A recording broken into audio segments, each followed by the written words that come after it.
Thinking about getting the Virgin Atlantic reward plus credit card? Well, here's a simple guide to make the application easy. Well, first, check you're eligible. You need to be at least 18 or UK resident and have a good credit history. It helps to have your income details and address history ready. This speeds things up. Next, head to the official Virgin Atlantic website or the Virgin Money site if it redirects and find the rewards plus credit card page.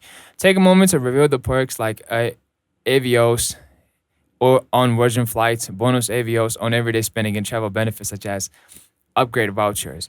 When you're ready, hit apply now. You'll enter your personal information, name, address, date of birth, along with employment status and annual income.